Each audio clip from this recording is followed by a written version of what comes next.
Find the range of values of x for which 3x squared minus 14x plus 8 is greater than 0. So usually we use the completing the square method to solve part B, and for this one we are free to use any method of our choice. But for me, I always prefer using the factorization method for questions like these, because we almost always have factors. So the product is 3 times 8, which is 24, and then the sum is negative 14. So that means the factors will be, I think, 2 and 12. And because this is positive, they should both be negative in order for this one to be a negative. Yes, that's correct. So now, to factorize this, we can say 3x squared, and then I will start with the 12, negative 12x, and then negative 2x plus 8. This must be greater than 0. And then we can factor out the 3x. So you can say 3x into 3x squared, this is x. Then 3x into 12, this is 4. And then we can factor out a negative 2 from there. Remember to factor out a negative 2, or else this will not be the same as that. So negative 2 into negative 2x, this will be an x. Then negative 2 into positive 8, this will be a 4. And everything is greater than 0. So we can factor this thing out and say x minus 4. So this into this, we have 3x, and this into that, we have a 2. So this entire thing is greater than 0. So now you can't straight away conclude that x is greater than 0 or x is greater than 2 over 3. This is not correct. What you do instead is you find the critical points. So the critical points, these will be the x values at this pointer. So the first one is x is equal to 4 when you take the 4 to the other side. Of course, this means either x minus 4 is equal to 0, or 3x minus 2 is equal to 0. So that means x is equal to 4, then this side x is equal to 2 over 3. So now you have to test your numbers. You can draw something like this, and then write the smaller number this side. So this will be 2 over 3, and then the bigger number this side. And then test your regions. In most cases, you just test one region and then you'll be able to conclude. So just a quick one. This goes with this. So when you have something that is correct here, then you expect a correct statement even here. When you have a wrong statement here, you also expect a wrong statement there. So when you have a correct statement here, then this one would definitely be wrong. And then when this is right, these two would definitely be wrong. So I'll pick a number which is from this region. I know we have a 0 somewhere this side. I'm not really sure where, but I know that it is this side since all these numbers are positive. So 0 must be this side. I like using 0 because it's much easier.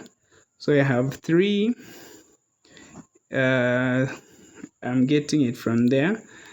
0 minus 12, 0 minus, I think I should just get the actual question. So the original question is this. So I'll substitute the zeros there, and I can even tell that we have a true mathematical statement. So we have 3x squared minus 14x plus 8 is greater than 0. So now when I substitute my zeros there,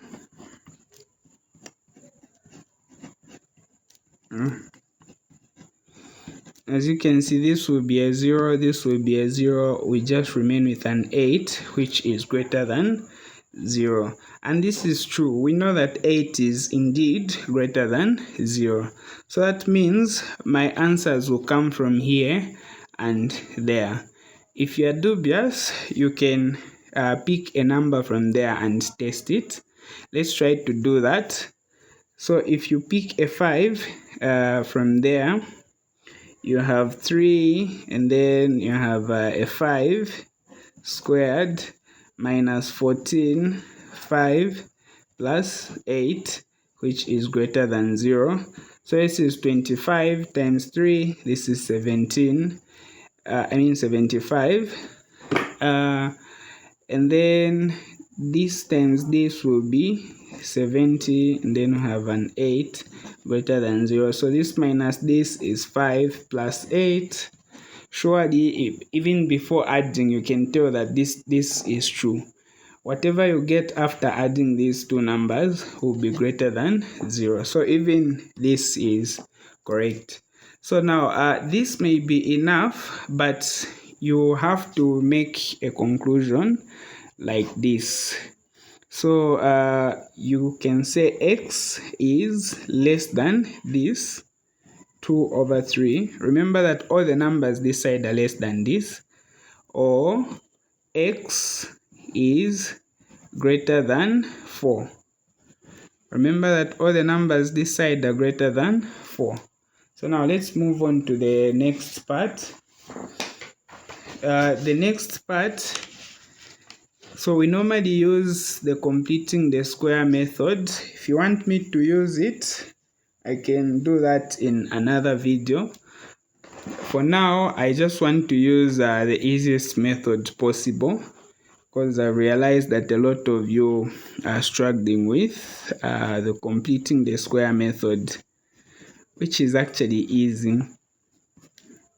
So you can just equate this to that. So once you do this, you can expand this and then compare the coefficients. So I'll write this again as it is, and then I'll expand this. Expanding this will give me x squared plus 2cx plus c squared. Remember, you can just use the binomial theorem to expand this. If you don't want to use the binomial theorem, you can write it like this and expand. By multiplying this by this, you get this. This times this, you get xc. Then this times this, you get another xc. This times this, you get cx squared. And then when you add these two, you get this. This is this, this is that. So now you can expand it further so that it looks exactly like the left hand side. This times this will be this, and then minus 2bcx, then minus bc squared. And then you can write it in this form. You want the constant term to be the first one. So I have a 9 minus 4x minus 3x squared. So this is a constant term, and so is this. So I'll put them here, and then you put the x term, the term with x as the variable, which is this. So minus 2bcx, and then finally the term whose x is squared minus bx squared. So now to find the values of a, b, and c, you simply compare the coefficients. So 9 is a constant, it must be the same as this. So you can conclude that 9 is equal to, the constant part here is the same as the constant part here, which is this. And then next, you can have the coefficient of x, which is -4, must be the same as the coefficient of x this side, which is -2bc. Then finally, the coefficient of x squared, which is a -3 here, must be the same as the coefficient of x this side, which is a b. So we can solve it backwards. From the last equation, you can see that once you divide both sides by -1, your b will be equal to 3. And then moving backwards, we can easily solve for c because we already know what our b is. So we have -4 is equal to -2bc, and then -4 is equal to -2. Our b is 3, our c is unknown. So we can just say this times this will be -6. Then c, divide both sides by 6, -6, and your c will be, this and this will go, when you divide both sides by 2, you have 2/3. I've just divided both numbers by 2, so that we have c as this. And then to find our a, you can use the first equation there. So you can say 9 is equal to a minus b squared. I mean bc squared. Is the c supposed to be squared? Yes, it is. So we have a 9. Our a is 3, I think. No, our a is unknown. We're trying to find our a. So a is unknown, and then our b is 3. Our c is 2/3 squared. So we can have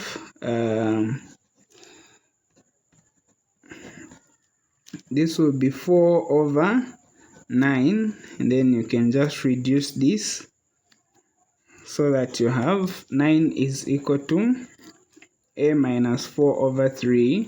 Then we can take this one this side. So we have 4/3 is equal to a. And then you can add these. This times this is 27, plus this you have 31/3 as your a. Now this is not your answer. You have just found the values of a, b, and c. Remember, the question wants you to leave this in this form. So you can just substitute the values of a. Since a is equal to 31/3, you can write 31/3, then minus our b is equal to 3, so you can put a 3 where you have a b, and then x plus our c is equal to 2/3, like this, and then we have a square. That means you are done. So now there is this part which is usually forgotten. Hence, find the coordinates of the turning point. So to find the coordinates of the turning point, you get this number there. This will be your x value, but of course you have to negate it. So the turning point will be -2/3, and then the constant part, this one, which is usually this side, but in this case it is this side, you just get it as it is, like this, then you are done.